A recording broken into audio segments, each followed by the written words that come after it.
You're listening to Later with Mo Kelly on demand from KFI AM 640. Now it's time for the Viral Load with Tiffany. Live on KFI's Later with Mo Kelly. She'll talk about the top hits on social media. The Viral Load with Tiffany Hobbs.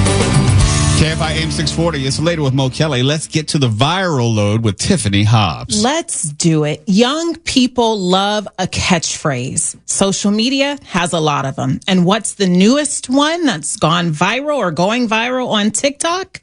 Well, it's called underconsumption core. Underconsumption core. What the heck is that? Well, let me tell you.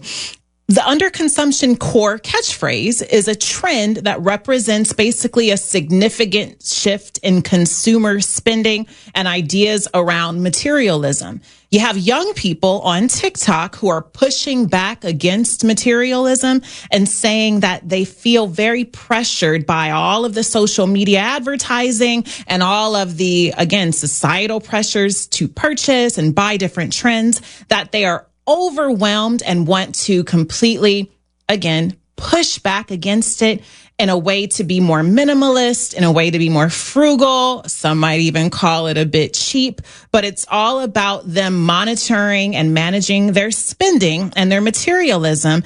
And again, they've given it this entire title called Under Consumption Core. Why can't they just call it spending less? Damn, why do they make it complicated? Because you can't brand spending less nearly as cutely as you can under consumption core mode, social media. Too many syllables. Too many syllables, and they seem to know them because this is the newest viral trend. And there's a financial influencer named Cara Perez who says that it highlights, again, the growing dissatisfaction with constant consumer pressure. She says that kids are tired of being told to spend their money. Their money is disposable on one end because they're not working to earn it. They're getting the money. Wait a minute. From parents. Kids are being tired of Guardians. being told to spend their money. They're tired of being told not to spend their money. They need to make up their damn minds. They're tired. They're just tired. And because they're tired, this is the newest thing they're latching on to. There could be worse things they're latching on to, and I'll tell you about that in the next story. But this one, under consumption core, is gaining traction as kids seek an alternative to excess and materialism, which is frequently promoted on platforms like TikTok. The next story is about spending your money just wrongly, dangerously. Guys, watch your kids. And if they ask you for Jolly Ranchers, be forewarned. Pay very close attention because there is a new viral sensation, a new viral recipe, which involves the very popular rock candy, Jolly Ranchers. All Not hell lean? is right. Not lean. Because I know about lean. No, they're not using alcohol for this, although I imagine you could now that I think about it. But in this way, it's a little bit more innocent, however, extremely dangerous because what they're doing is making this candy in the microwave. It's called candy grapes, like the fruit that we enjoy, candy grapes. And what they're doing is, and this is a trendy video all over TikTok, kids are taking Jolly Ranchers, putting them in the microwave in a big bowl. A lot of Jolly Ranchers, bags of Jolly Ranchers, and they are microwaving them to melt them down. And when you melt down candy, it turns basically into molten lava, napalm. Yeah. We're talking over 300 degrees, with some tests showing as high as 350 degrees. Now, of course, kids who are using this or doing this, they're not checking for the temperature as much as they are expecting the result that they want on TikTok. But what happened is there are increasing cases around the country at hospitals of families, both kids and adults, going to the ER with third-degree and second-degree burns to their hands, arms, and other parts of their bodies because when they go to take out this microwaved molten lava candy, Jolly Ranchers melt it down, they're spilling it. They're spilling it. It's very simple. They're spilling it, and they're spilling this 300. I don't mean to laugh, but 350 degree candy on their bodies. And there's one example specifically of a young man who was doing this with his mom. The mom was in on it? Mom was completely in on it. And she does an interview and she says she feels so guilty, as she should, but she was facilitating this entire experiment. And the kid went to take out the bowl of Jolly Ranchers that had been heated up. And as he was walking away, he spilled it on himself. The candy burns his hands and it starts to crystallize and harden as candy does. She starts ripping at the candy, mom does. And as she's ripping at the candy, of course, she's taking off bits of flesh. Absolutely. She rushes him to the ER. And fortunately, the doctors were able to save his hand before the candy got down into his actual veins and other parts that would paralyze him. Okay, I got to understand, what is the upshot? What was the goal going in? So what they're planning on doing with this is they take this candy and then they pour it on grapes so that you have this crystallized rock candy, Jolly Ranchers, with on fruit in the grapes center. With fruit in the center.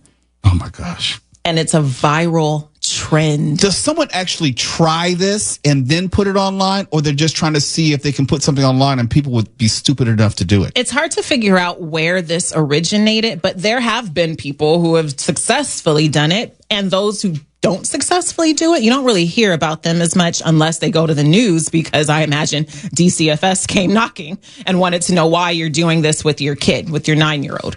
That's a future senator. I know. Yeah. Yes, Maybe run for president one day. Again, if your kids are asking for Jolly Ranchers and asking you to be able to microwave them and, and do these experiments, say no. Absolutely say no. The next sequence of stories are also TikTok stories. And one, I'll wait until we come back because I want to make sure people are prepared for this. You're going to have a strong stomach for this next story. It involves skincare, but not using conventional products. Say what? Yeah. It's a way to engage in underconsumption core. Say what? I'll tell you about it next when we come back. Say what again? It's later with Mo Kelly. Viral Low with Tiffany Hobbs. KFI AM 640. We're live everywhere on the iHeartRadio app. You're listening to Later with Mo Kelly on demand from KFI AM 640.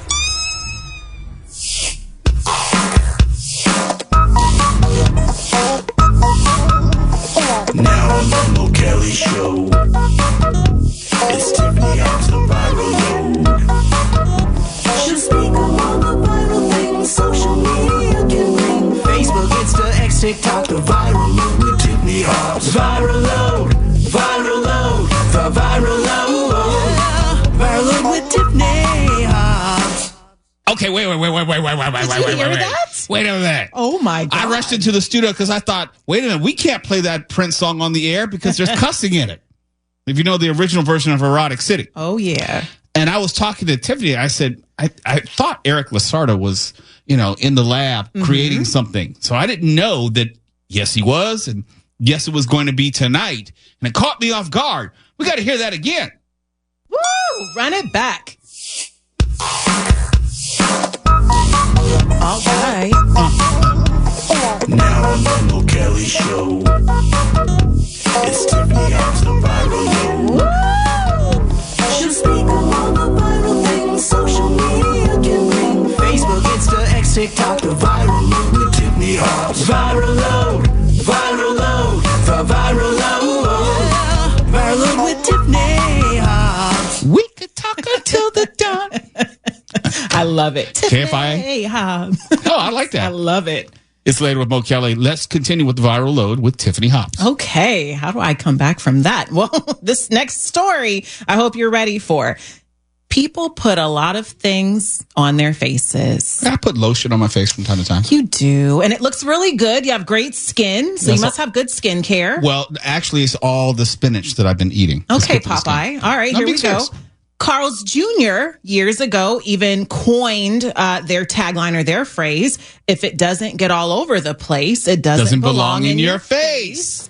So why then would it be so unusual for people to experiment with their skincare? Because if it comes out of something, it very well may end up on your face. Oh, I remember the snail stuff. The snail mucin, which is the excretions from snails. People put other things on their faces as well. And this is a family show, so I won't necessarily say all of the things that people use in skincare, but they can be unusual. And there's the newest unusual additive based off of what's going viral on TikTok. And it comes from an influencer who has taken to using her own number 2. You know what number 1 is? Number 2. We're doing kind of coded bathroom speak. Taking her number 2 and using it as a face mask. And this is her contribution to Underconsumption Core, because she's saying, hey, it's free. It's readily available. It's plentiful. And if you put it on your face, it can help with your dry skin. I just want to know, what was the moment of inspiration? What was the thought which first passed through her mind and then through her colon to put that on her face? I know that was pretty funny. Stefan wasn't paying attention. It's okay, I'll get it back later. But, you know, it's one thing. I have a lot of hand-fisted ideas that I don't actually follow through with. Careful. I see what you did there. No, but I'm saying, astringent is not that expensive. It's really... Get some Noxema. Not, but this is free, Mo. And she's telling you, this influencer, Deborah Pexoto, that, you know, this is your own production and it's good for you, she says. So after storing some of this in her refrigerator, she took it out as it was still chilled, applied it to her face, put a nose, like a clothespin on her nose to somehow help with the smell. And then she went on TikTok and relayed all of this information to her many thousands of followers, saying, it's worked for me. Okay, my skin has stopped flaking. I have to go all science on people for a moment. Don't they know, and obviously they don't, it's excrement, it's waste. The body's trying to expel it because there's no value to the body. There was a dermatologist who was consulted for this story, and she says exactly that. She said not only is this trend one of the strangest she's ever come across and one of the grossest, but she said there's absolutely no benefit to your skin in using feces as a face mask. And it can also be dangerous because it can make you susceptible to redness, discomfort, as well as infection and food poisoning. Yeah, I mean, was it like E. coli? Isn't that E. coli? Yeah. Absolutely. So, alrighty. Then we'll move on to the next story, which after that story might be a little hard to get through. But this one deals with a grandmother in the Midwest who's going viral on TikTok. And she's from, and forgive me, I forget exactly what state she's from. I think it might be Vermont or somewhere kind of in the Northeast. But either way, she is called the Mountain Mama. Gail Morris is 71. She has a horde of grandchildren, great grandchildren. Her family's been very busy. She has a huge family, and she often cooks these big, simplistic meals for her family. Biscuits and gravy, meat dishes, whatever, very common meals, very Americana. Okay. Well, one of her grandsons who's on TikTok said, hey, mama, what you should do is you should record your cooking and upload it to social media. And Gail said, don't put me on Facebook. I imagine that's what her voice was like. Don't you put me on Facebook. And the grandson said, okay, and put her on TikTok. Right. Tells her, hey, mama, I uploaded this video and people are reacting. You have thousands of reactions and people are just loving this content. And she says, you know, this is how he got around the don't put me on Facebook thing. He put me on TikTok. I didn't know anything about viral stories. I didn't know anything about this sort of social media fame. But Gail has since leaned into this new moniker, this new identity, and she is now calling herself, she is being called the Mountain Mama. She's amassed over 200,000 followers, more than 945,000 likes. This really correlates to social media currency because she's doing very well online with millions of views of her recipes, that biscuit and gravy recipe, and just her kind of doing her best amateur chefing online, and people love it. She now refers to her fans as her grand fans because she's a grandma, and she is the newest viral sensation, and she has a tagline too, very simplistic, y'all hungry? And that's what she concludes and starts each video with. If you are interested in Mama Gail, you can follow her at Mama Gail Cooks. She's doing really well. We have time for one more. Yeah, we got one more. Okay. One more. Did you ever hear of Polly Pocket, the 90s kind of compact, miniature, shrunken down figurine kind of play set that a lot of young kids loved? I'm still hung up on your Plopzima story. Plopzima. I haven't moved on. Yeah, you're E. coli of Olay. E. coli. Well, really quick, Polly Pocket was a huge sensation in the 90s. It's a little compact, literally in a compact size container, plastic, these little miniature figurines. Was all about this tiny little environment with these little characters. And you could play with them like Barbies, but they were itty bitty. They were like less than an inch tall. Okay. Whole little set. Well, Airbnb is introducing their newest kind of experience, and it is Polly Pocket, life-size Polly Pocket. It debuts in mid-September. You'll be able to visit the Polly Pocket land. It's an open compact that is 42 feet high. Middle of September, September 12th through the 14th, that weekend, you can enjoy a stay at $89 per person in honor of the 35th anniversary of Polly Pocket, launched in 1989. That's where the $89 tag comes from, or price tag comes from. And again, it's open, so it does not close, meaning this entire Airbnb dwelling does not actually have a roof. It's an open compact, but you can walk around this life-size recreation of Polly Pocket's land, and you can sleep there, but they don't recommend it. There's actually a tent just 10 feet away that they expect people to sleep in as well. There's no running water. There's no bathroom. Who would do this? It's all about the experience. It's all about getting the pictures and being a part of the newest viral Airbnb sensation. I played with Polly Pocket a lot. I loved it. I'm curious to see what a life-size Polly Pocket would look like. They did Barbie. They've done Star Wars. Mo, if they did something for Break-In 2 Electric Boogaloo, you might want to stay there. No, I wouldn't. Or Star Wars or something like that. No. Don't you shame the Polly Pocket people. No. Whatever. You're listening to Later with Mo Kelly on demand from KFI AM 640. Poltergeist, one of the classic, I guess you call it horror movie, but it's not horror by today's standards. It's horror by the early 1980s standards. It became a cultural phenomenon. The whole line of "They're here" came from Poltergeist, the story of a ghost haunting a suburban house, abducting a very young child, sent suburbia into craziness because, people were afraid to turn on their TVs. Because back in the early 1980s, and I don't think Stefan is old enough to remember this, TV used to go off the air. We had limited programming, and it'll go off the air maybe 1 o'clock at night, and then it would come back on as far as programming at about 5 a.m., and it would start with the national anthem. And that was how the movie basically began, and this poltergeist abducted Carol Ann, and that was the movie. It was super scary. I remember seeing it when I was about 12 years old, and it was centered around a family, Craig T. Nelson and Jo Beth Williams, Dominic Dunn, no longer with us, and two younger children, one of which is also dead. Carol Ann, actress who played Carol Ann, moved into this suburban house, and I can't remember where it was in California, but it was actually in Simi Valley. And it was a new build of a new development, which was true to real life. It was an actual house that was just built then in 1979, not long before they started filming Poltergeist. And in the story, spoiler alert, this new development was built on the graves of deceased people, and the deceased people were coming back and wreck and shop. An Indian burial mound. You Yes. don't want your real estate over that. No, you don't. Bad juju there. Anyhow, that actual house is now for sale.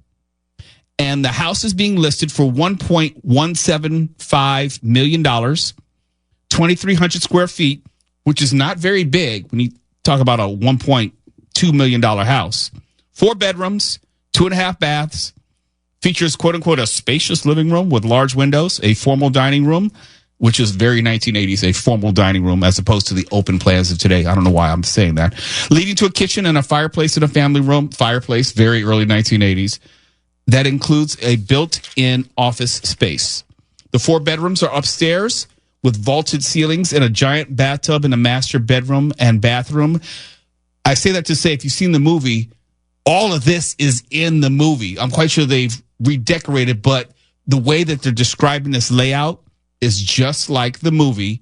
And if you look at the pictures of it in the story, hasn't changed much at all. And the original owners who bought it when it was used for filming still live there. And now they're selling it for almost $1.2 million. In its listing description, the home is said to be close to schools, parks, shopping, dining, and close to the 118 freeway. And if you've never seen Poltergeist, well, I should say anyone who's seen Poltergeist knows this scene. There is no death. It is only a transition to a different sphere of consciousness. Carol Ann is not like those she's with. She is a living presence in their spiritual earthbound plane. They are attracted to the one thing about her that is different from themselves. Listen to this musical score in the background. Life force. It is very strong. It gives off its own illumination. It is a light that implies life and memory of love and home and earthly pleasures. Something they desperately desire, but can't have anymore. Right now, she's the closest thing to that. And that is a terrible distraction from the real light that has finally come for them. Do you understand me? These souls, who for whatever reason are not at rest, are also not aware that they have passed on. They're not part of consciousness as we know it. They linger in a perpetual dream state, a nightmare from which they cannot wake. Inside the spectral light is salvation, a window to the next plane. They must pass through this membrane where friends are waiting to guide them to new destinies. Carol Ann must help them cross over, and she will only hear her mother's voice. Now, hold on to yourselves. The music. There's one more thing. A terrible presence is in there with her. So much rage, so much betrayal. I've never sensed anything like it. I don't know what hovers over this house, but it was strong enough to punch a hole into this world and take your daughter away from you. It keeps Carol Ann very close to it and away from the spectral light. It lies to her. It says things only a child can understand. Love it. It has been using her to restrain the others. To her, it simply is another child. To us, it is the beast. Okay, Mark Ronner, this is a movie, even to this day, I will not watch at night. Really? I refuse. We had it on a little bit ago, and I thought it was really impressive, especially because Tobe Hooper's the director, and you know his output was kind of all over the map. He, of course, did Texas Chainsaw Massacre. That's why I said it's horror adjacent. I think it's horror. I mean, you look at that pool scene, you think that's not horror. And by the way, is the pool a strong selling point in the listing? Not to anyone who knows. I would take a dip in that pool. Are you saying you wouldn't live in that house or stay in that house, even knowing it was just a movie and it's not really over an Indian burial mound? Look, 4 members of the cast across the 3 movies have died due to strange circumstances, some of them violent circumstances. Oh, they said the same stuff about The Omen and The Exorcist. There's that buzz around every supernatural movie. Okay, all right, but still, you asked the question, would I stay in the house? Hells no. I would, because houses are so expensive here. If they gave me a deal on it, I'd live in a murder house. I mean, if they hadn't torn down the Tate house and there was a good deal on that, oh damn, I'd live there, because you can't afford anything here now. You would live in the Manson killings house. Yeah, if Sharon Tate may float down the stairs. If I could afford the down payment, I'd live in a murder house. You and you alone. Sorry, not me. Not me, because I have to go to sleep every night. You believe in ghosts? I believe in the limited concept of the potential of our minds to understand the totality of consciousness, if that's the only way I can describe it. George Norrie will probably agree with me. Who's listening right now? We got to find out what he thinks about this. Yeah, no, I would not sleep in the house. When I had my last apartment in Studio City, which is at the corner of Coldwater Canyon and Ventura Boulevard, I would swear up and down that there was a presence in that apartment. I only felt it in that apartment, and I actually thought it was my dead grandmother, and I didn't feel it anytime I was not in the apartment. Let me tell you, if the monthly payments were doable, I'd live in that Amityville house, okay?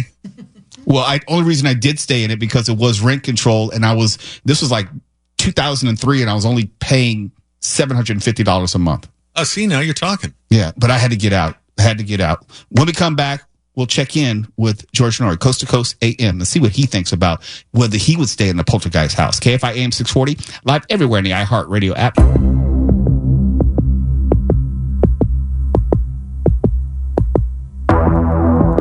KFI AM 640 is later with Mo Kelly. Live everywhere on the iHeartRadio app. Coming up in just a few minutes will be Coast to Coast AM with George Norrie, and he joins me right now. George, I don't know if you heard last segment. Would you stay in the Poltergeist house, which is now available for purchase? Heck no. I'm out of there. What about the Amityville house? None of those things. Thank you.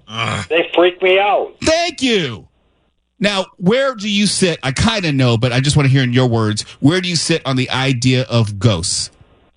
I believe in ghosts. There's no question about it. As a matter of fact, we're going to be talking about that for the first couple hours. Great segue, Mo. Hey.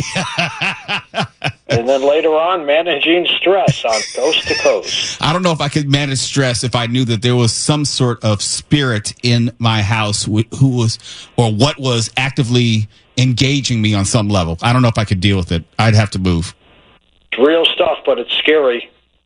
Well, I'll be tuning in because I want to hear what you have to say about that. Even though, don't listen to those disbelievers like Mark Ronner. You got it. Talk soon. Yeah. And before we get out of here, why don't we just end the conversation right there? Tiffany Hobbs and I were talking about our respective places in which we felt we were dealing with an entity. Tiffany, are you willing to tell that story again? Sure. So quickly, I lived in an apartment for about 10 years. And when I first moved in, it was a small duplex. The person who lived below me, I lived on the second floor. Person who lived below me lived in my unit on the second floor for about 30 years. She moved downstairs because of just aging. I moved into the top floor unit. And while I was there in that first year, I started to smell cigarette smoke randomly. I would hear whistling, and I lived by myself. I'd hear whistling, and I would sometimes see kind of something out the corner of my eye that was this tall black figure, and I couldn't make out what it was because I'm there by myself. So after many occurrences of this happening and feeling uncomfortable, but not feeling threatened, but definitely taking notice, I asked my neighbor, I said, hey, when you lived up here, did you feel anything? Did you ever have any visions or see anything? And she said, describe what you mean. And I told her, I smell cigarette smoke. I hear whistling, and it's a tall figure I'm seeing out the corner of my eye. I don't know if I'm going crazy. And she says very matter-of-factly to me, oh, yeah, that's my dad. And I'm like, wait, what? Is dad dead? Dad had passed away about 15 years prior to me moving in. And I said, I'm sorry, what? She said, yeah, when I lived up there, he put in these sconces. He did a lot of woodwork. He was an ever-present figure in that apartment. It was her first apartment for, his daughter. And he was always around. And she said he was tall, he smoked, and he always whistled. She said, don't worry, just tell him I'm downstairs. And I was like, okay. So the next time I felt anything, I kind of screamed or blurted out, your daughter's downstairs. I live here now. And nothing from that point. Nothing at all from that point. And I lived there for another 9 years. Nothing. That's 9 years more than me. Well, he was gone at that point. It was a good find. It was very cheap. It was $9.25. Yeah, I've only had that one instance when I was in Studio City where I felt that there was a presence, and I felt it repeatedly, consistently. It was unmistakable.